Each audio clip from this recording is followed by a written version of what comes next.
Hey guys, it's Alan, the Fireman 1028. And Sully, the rocket surgeon. And today we are at the Rock Hill Airport getting ready to head down towards Sharon to eat some lunch. But then we're going to do a couple things. We're going to do a couple different videos, and I'm going to use this same intro for all three videos, so because I'm lazy like that. Sully's riding our KTM 390 Adventure. And it's pretty. What we're doing is, Sully, move your foot there. Let me show the folks there. Look at that right there. Look at that right there. What is that? Look at that bling. Bling. You know what that bling is right there? That's Blinding. pivot pegs. That's pivot pegs. Sully, move your foot back and forth. Let's see. Put it right on there. It's so much better. Like, use your front of your foot. Oh, front of my foot. There, like make it pivot. Never mind. It like pivots like this. Oh. No, put your foot on it. See how it moves? Oh my gosh, the whole thing moves. It pivots. It's a pivot peg. What? That is so cool. So we're going to be reviewing the pivot pegs actually on the SCAR route, and then we're also going to be reviewing the Fuel X Lite, which is a fuel controller for the KTM 390 Adventure. If you remember in previous videos, our biggest complaint with this bike was the fueling. So as opposed to going to a full aftermarket ECU from like somebody like Kuber or something who does not return emails, we went with the Fuel X Lite, which only controls the closed loop system. Closed loop is controlled by the Lambda, aka O2 sensor, for low down fueling. So we have no problem with the amount of power this bike produces. Really didn't need any more power. Would have liked the additional 1,000 RPMs that the Kuber would have given, but you know, performance has not been an issue with this bike. We needed to correct the low down fueling. So we're going to be reviewing those items today, and then we're also going to be reviewing the BMW R90 Scrambler. Again? On the SCAR. Ah. And done on the SCAR. Oh, I thought you were talking about overall. So we're burning our rear ends up, so let's throw our gloves on, and what are we going to do, Sully? Sun's out. It's July. We're going to go ride. We're going to go ride. Let's do it. Hoorah! All right, guys, so we just had us a nice lunch at the Sharon Grill. Sully, what'd you have? Club sandwich. Big old fat club sandwich. Big old fat, thick piece of turkey on there. We might have to find us a place to take a nap here in a little bit. But so now on the route, what we're going to do is we're going to talk about the KTM 390 Adventure, and we're going to talk about the fueling characteristics from before and after the Fuel X Lite installation. Now, if you remember from one of our last videos, Sully was riding the 390. No, I was riding the 390. Yeah. Yeah, but last weekend you rode the 390. Yeah. On the SCAR route down outside of Chester. So with that fresh in your mind, I want to hear your perspective on how the fueling is now as we ride from then to now with the addition of the Fuel X. All right. Got it? Yes, sir. All right, let's get on the bikes and let's ride.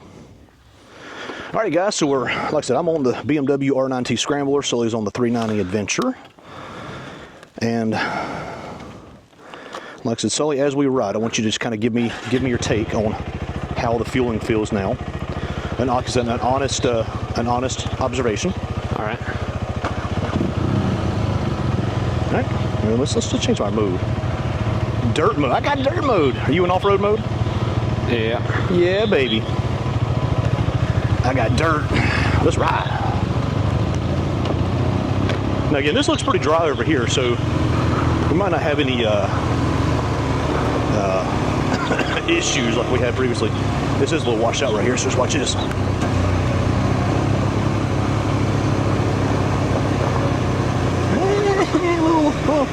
Little something up here.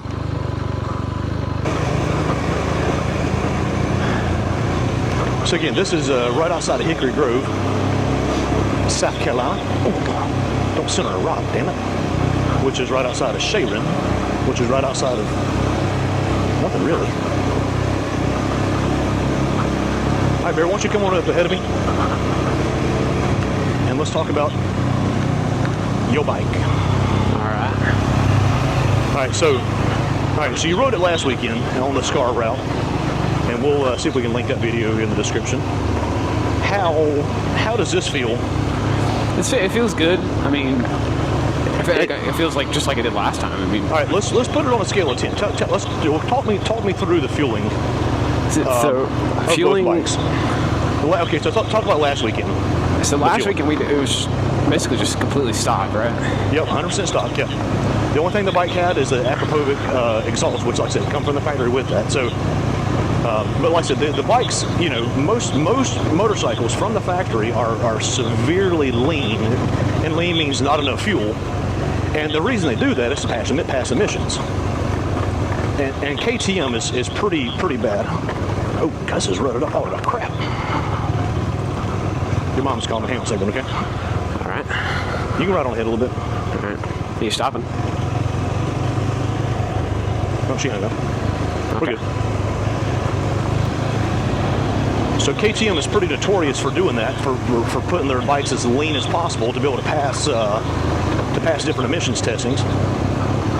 And what that does is it just creates issues with rideability issues. This road is rough, isn't it? Yeah, it is. Good Lord. I like it. I like it. Our BMW R90 Scrambler likes it too. Ooh. Now, this bike, the downside of this bike is the suspension. It is firm as all damn get out. There's no give. No F's given and no give. That's one way of putting it. All right, I'm gonna catch up to Sully, so I'm gonna stand up a little bit. I'm not trying to go super fast through here. It's really loose right there. Oh, you're good. You're good. I'm right behind you. All right. So tell me about the fueling last weekend. Tell me how the fueling felt. There wasn't really too much of an issue last weekend because it wasn't like this. It was just basically like just gravel the entire time. It wasn't anything too crazy, I should say. No, we didn't. Yeah, we didn't do anything crazy yeah. except for crossing a down bridge. But that wasn't really that hard. that wasn't that bad. All right. So with the fueling then, so it's kind of like a low RPM, low fueling situation is where you were having an issue, right?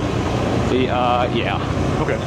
Now, on a scale of 1 to 10, how did it feel then, and how does it feel now? So, if last weekend there's a lot of beer bottles, A lot of Bud Light. Yeah. Oh, look at that big puddle right there. Look at that big puddle right there. I'm not going that puddle. I'm not taking that. I'm not taking this BMW through it either. It's gonna sink. You got your damn mind. All right. So, what would you give the stock fueling on a scale of 1 to 10? Stock fueling, I'd give it probably 10 being good. 10 being good, 10 being the best, one being the worst. Not very high. All right. So what? Give me a number. I got a number. I got a number in my head. I want to see if we match. 6. My number's a 4. So let's average it out and let's call it a 5. All right. Okay. All right. Now, so after I completed the installation, you slow down a little bit. This is downhill.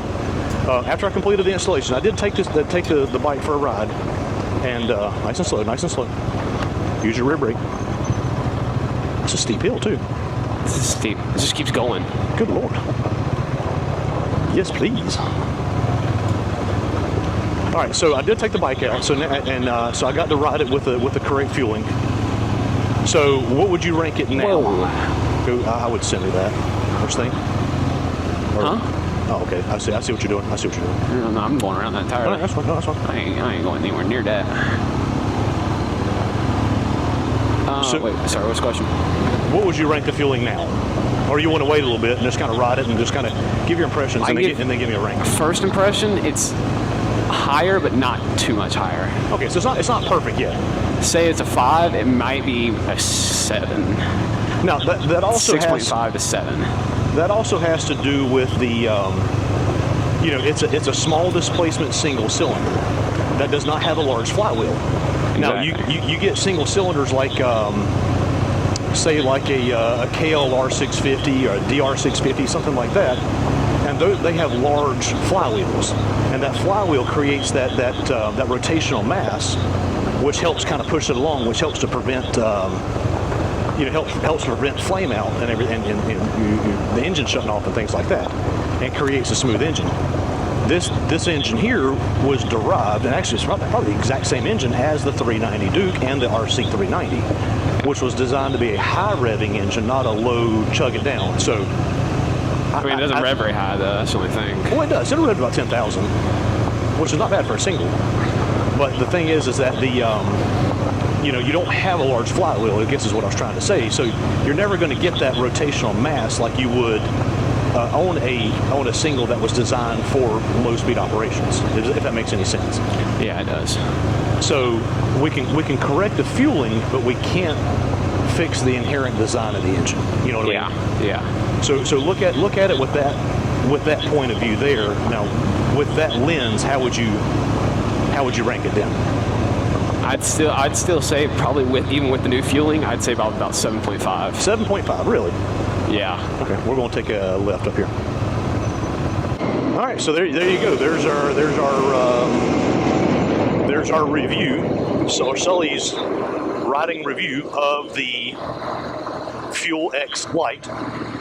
Again, the installation wasn't bad. There's a a connector underneath the seat that is a pain in the butt. If I had some small fingers to get in there, it wouldn't be that bad. But with my sausage fingers, I couldn't really get in there. But I finally got it. But again, make sure you hook up your dadgum ignition coil. I mean, seriously, that's what I didn't do. And again, so the instructions are not very good. And there's a couple videos out there, but one of the videos I watched, and that's why I made my own, is it shows you putting the ground wire on the ignition coil. I did that, and it was giving me a check engine light. I took that off and ran it to the battery. Check engine light went away. Could be coincidence, but probably not. So run the ground to the negative side of the battery, and everything is good. So, all right, guys. So that'll do it for the installation and ride review of the Fuel X Lite for our 2022 KTM 390 Adventure. Just like all other videos, if you saw anything that was helpful, give us a thumbs up, comment on the video, or subscribe to our channel, which is the ultimate compliment. Thank you guys for watching. God bless, roll tide, and remember, Sully what? Tomorrow needs you. Tomorrow needs you. See you on the trails, guys. Bye-bye.